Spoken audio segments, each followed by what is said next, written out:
It made big news a few weeks ago when the presumptive 2020 Democratic presidential nominee, former Vice President Joe Biden, had a two-digit lead over incumbent Donald Trump in the polls. But it turns out that margin could be bolstered another few points. This leaves Trump not much choice other than to embrace the only poll numbers that show the two candidates on equal footing: the economy. A recent poll showed Biden leading Trump by 12 points in Michigan. It's more important than just a double-digit lead. It's a state, along with Pennsylvania and Wisconsin, that gave him a win with the electoral votes against former Secretary of State Hillary Clinton in 2016. But now he's losing there by 12 points. But that wasn't the final poll.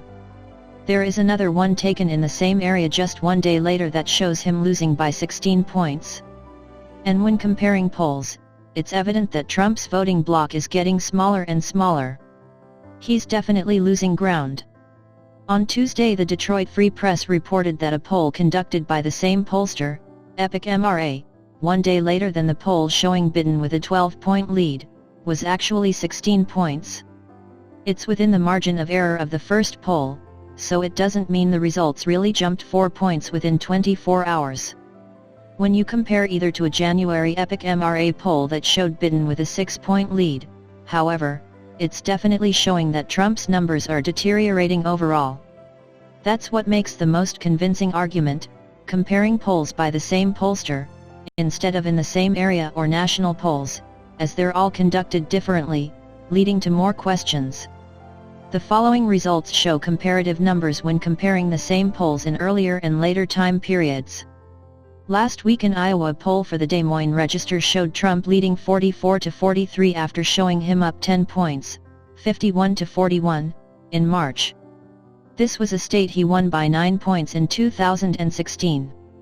A Wisconsin Fox News poll from earlier this month showed Biden up 9 points, 49-40, while in January he was only up by 5, 46-41.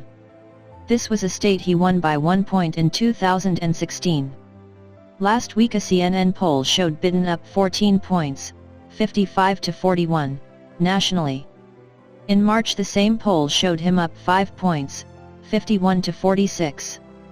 A Washington Post ABC News poll from late May showed Biden leading by 10 points nationally, 53-43, yet in March it showed he was only leading 49-47, just a 2-point lead. In late May Biden was up 8 points nationally, 48-40, in a Fox News poll that showed him in a dead heat, 42-42, with Trump in April. In late May Biden was up 7 points nationally, 48-41, in a CNBC poll, and earlier that month, the same poll showed him only up 3. A collection of other polls shows that margin to be smaller.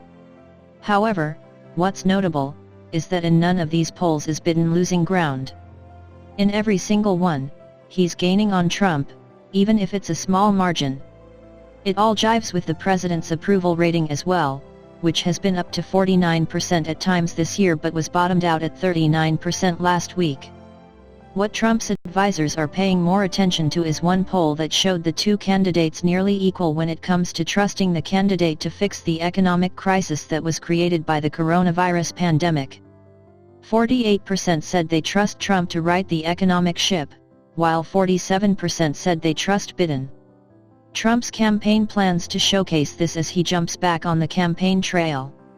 Helping him out even more is Tuesday's report that retail sales were up 17.7% in May. Biden is under pressure from his Democratic allies to answer Trump's call and be more aggressive with his economic plan. He plans to introduce new proposals to stimulate job creation and to remind voters of Trump's lack of early response to the pandemic that led to the massive unemployment numbers. To further this, Biden visited Pennsylvania on Wednesday with a plan to discuss getting the public back to work in a safe manner. A 30-second ad for the Trump campaign that was released this month shows the pandemic to have been beyond his control and makes the argument that only he can bring the U.S. economy back to its glory of a few months back. The great American comeback has begun, says a narrator over the image of a woman flipping her storefront site to open. The ad continues, "Before the pandemic, President Trump made our economy the envy of the world.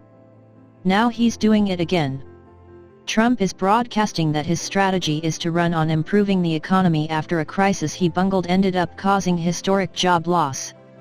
There are two major flaws in this desperate scheme, and we plan to exploit them, read a Biden campaign memo sent to top allies last week, that was obtained by the Washington Post.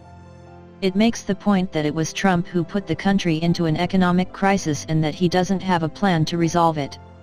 It also shows that Biden recently released his plans for reopening and kicking the economy back into gear.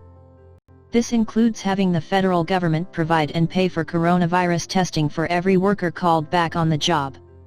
In the coming weeks, we will lay out some new proposals around both accelerating the return of jobs and the creation of millions of new jobs, through a combination of pulling forward the investments he's already committed to very early on in his first term and scaling them up, said Biden advisor Jake Sullivan in an interview.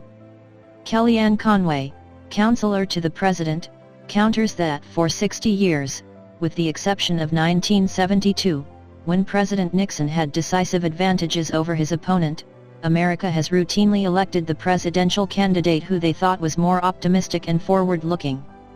She doesn't explain why she believes Trump is the more optimistic and forward-looking of the two. Donald Trump has made this a referendum on Donald Trump, and so the economy is not on the ballot in 2020 as it had been in the past, said former Congressman Steve Israel, D. New York, a veteran Democratic strategist. Donald Trump's behavior is on the ballot. And that explains the free fall of Trump's numbers in the polls when comparing earlier this year to now. It's not so much the economy but that he continues to commit blunder after blunder.